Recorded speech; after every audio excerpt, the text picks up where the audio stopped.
What's up everybody, VB here, cold and all, bringing you some Black Ops 2 gameplay. Now why do I bring you Black Ops 2 gameplay, you ask? Well, it's mainly because I can't afford Crysis 3 yet. God damn it, Payday, why aren't you like, every day? However, the other reason why I bring up this game of domination specifically is because this game has allowed me to become a domination master. That's right, I am a flag-eating, scar-adorned shark, bitches. Recognise! So what you'll find in this gameplay is me running with some of the ZOOL clan, so mainly GST Judas and Whiskey Delta, but you'll see the watermark change in the top right hand corner just to show whose point of view it is, because I do flicker between views now and then. And yeah, we're getting the triple cap, which is nigh on impossible, or at least highly improbable. But if you didn't know what it was, apart from the obvious, it is getting all 3 flags, but then you've got to hold them for 3 minutes consecutively. So yeah, no mean feat by any stretch of the imagination. Yet, the problem doesn't lie with capping all 3 flags, that's easy enough to do.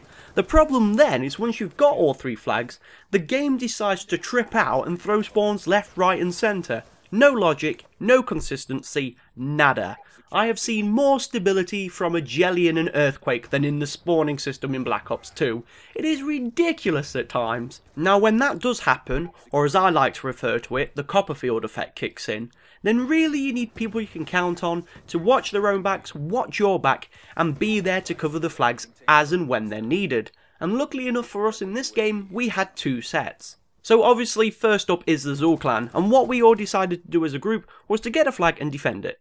That's pretty much it. It's domination in its shortest and sweetest form. The very essence of domination, if you will. And that's all we did all game. Yeah, you won't see the most spectacular gameplay, but you'll see stuff that gets the job done. There'll be a point where you find GST Judas has actually whipped out his Guardian and Sentry gun, placed it on C, and then that flag is his bitch. He will defend it until the cows come home, or at least till the enemies run into his Guardian and get cooked. Toasty! Now after I got B flag and Whiskey got C flag, which was ruddy stealthy, I can tell you that now, looking back I have no idea how he got away with it. After that we each took up a position and we literally held points, you know, I was A and B, Whiskey was doing B and C, and I think GST Judas was just floating in between each point, and you know, we just held the enemy back. Yeah, if there was any trouble, we gave a shout out. If anyone needed backup, then we would go back. We floated in between points. And the great thing about Overflow as well is, in my opinion, it's quite a small map for domination. So there's not much ground to cover. So if someone was to fall over, they could just give a shout out and someone could leg over to the flag and take out the enemy that was advancing at the time. Now the second set of people that really helped us out in getting the trip cap were actually the random people on our team. Now I know I'm not usually one for praising these guys, hashtag DTG, don't trust greens, but these guys had the 2 things which I feel are sorely lacking from online play when it comes to objective modes. One's initiative, and 2 is awareness.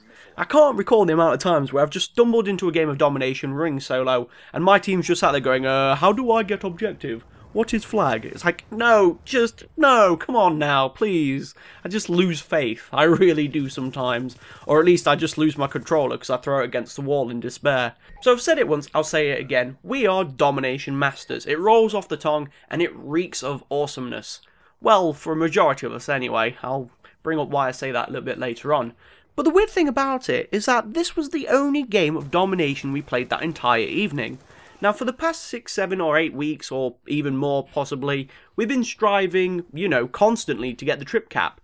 And yet, the one game we don't take seriously, on the off chance lobby we get it.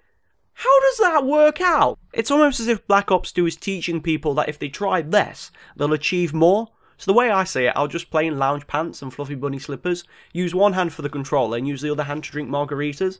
I'll gain +5 skill and become MLG Pro in the space of 3 days. So in a moment or two, if it hasn't already popped up, you'll see Domination Mastery, and then you'll see the trip cap, and then Cosmo walks in. Cosmo's a member of the ZOOL clan. He's also potentially ballsing things up for us in this game. What you'll find is like 3 or 4 seconds after we get the trip cap, he caps B, and it's like if you got that any sooner, seriously, there would have been tables flipping, everything, we'd have to go to therapy, broken family, mummy and daddy arguing, it would have been awkward turtles, but luckily he didn't and we're all a happy family. Anyway, I'll wrap this bad boy up, so thanks for watching everybody, I hope you enjoyed the gameplay and the commentary. Apologies for not having too many uploads of late, just there's been nothing on the console to interest me at the moment, but Crysis 3 is coming out so I'll probably pick that up next week, and also I've been too busy grinding away trying to beat the Elite 4. Victory Road, more like victory kicking the balls. Anyway, thanks for watching, don't forget to rate, comment and subscribe, and I shall see you in the next video.